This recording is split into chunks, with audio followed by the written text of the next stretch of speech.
मौजूद हैं मध्य प्रदेश से बालाघाट सांसद ढाल सिंह बिसेन जी। ढाल सिंह जी, मानसून सत्र चल रहा है, विपक्ष लगातार इसमें अवरोधक बन रहा है, वो नहीं चाहता है कि चर्चा हो, तो आप इस पे क्या कहना चाहेंगे? सही है, वो चाहता ही नहीं कि विपक्ष चर्चा हो, क्योंकि उनको मालूम है कि यदि चर्चा होगी तो पोल उनकी ही खुलेगी।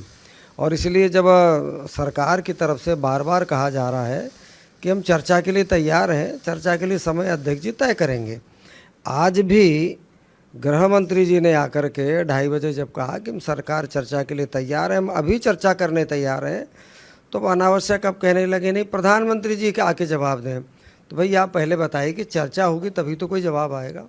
सर, सवाल ये है कि अभी मध्य प्रदेश चुनाव आने वाले हैं और विपक्ष लगातार ये कह रहा है कि मध्य प्रदेश में अब वो बीजेपी नहीं आने देगी। देखिए, अब ये उनका ख्याली पुलाव हो सकता है। देखिए, भारतीय जनता पार्टी है, निश्चित रूप से हमारी 18 साल से सरकार है, हम लगातार उसमें हम काम करते चले जा रहे हैं। और मैं आपको एक चीज़ बता दूं कि भारतीय जनता पार्टी की एकमात्र ऐसी सरकार है जिनकी सरकारों में काम होते आपको दिखता है, चाहे वो प्रदेश की सरकार हो, चाहे वो सेंट्रल की सरकार हो। और आपको लग भी रहा होगा कि इन्हीं 15-20 वर्षों के अंदर में बहुत ज़्यादा तेज़ी के साथ मध्य प्रदेश में विकास 2003 के बाद प्रारंभ हुआ है। 2003 के पहले जो लोग ये कहते थे कि हम सब राज करेंगे, दिग्विजय सिंह में उस समय मध्य प्रदेश में एमएलए हुआ करता था, तब ना सड़कें थी, ना बिजली मिलती थी। बिजली का पता ही नहीं, जब सोते थे तो बिजली आती थी, उठते थे न सड़कें थी, न पानी था, न शिक्षा थी। आज इस 18 साल की सरकार में, भारतीय जनता पार्टी की सरकार में, उमा जी से लेकर शिवराज जी तक लगातार इंफ्रास्ट्रक्चर डेवलपमेंट का काम हुआ है, सामाजिक क्षेत्र में काम हुआ है, संस्कृति के क्षेत्र, ऐसा कोई क्षेत्र नहीं जिसमें काम नहीं किया। अभी प्रियंका वाड्रा गई थी ग्वालियर और उन्होंने नर्मदा घाट पर पूजा भी की है, जिसके दौरान उन्होंने कहा है कि उनके पास बीजेपी के काले चिट्ठों की ऐसी फाइल है जिसके बाद से मध्य प्रदेश में बीजेपी का आना मुश्किल है। यदि काली चिट्ठों की फाइल है तो उसको ओपन करें ना, डर किससे रहें? हर जगह इसी तरह का करते हैं। पर यदि आज देखिए, आज जो 26 दल एक हुई हैं, ये क्या है?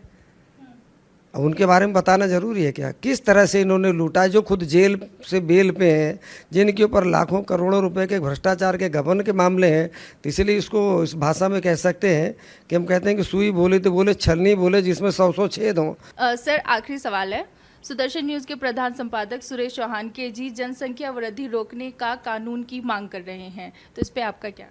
देखिए, अभी भी हमारे यहाँ पर हम दो हमारे दो का नारा कांग्रेस के समय से चला आ रहा है और आज भी उसका पालन है। जनता अवेयर है और जो पढ़े लिखे लोग हैं उनके बीच में 2 से ज़्यादा बच्चे पैदा नहीं कर। सरकार के भी नियम कानून है।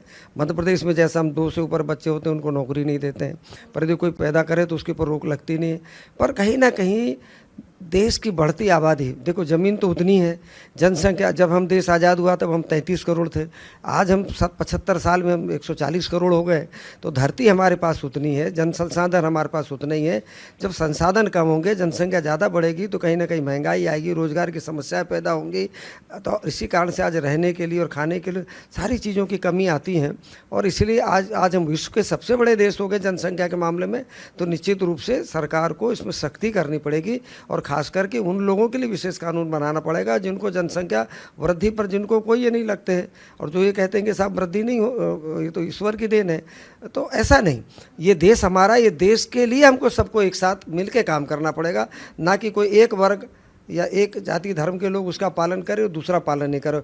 तो ये असमानता होती रहेगी। इसलिए समान कानून, समान व्यवस्था, हर चीज़ में समान व्यवस्था होनी ही चाहिए। मीनाक्षी श्रीयान की रिपोर्ट, सुदर्शन न्यूज़।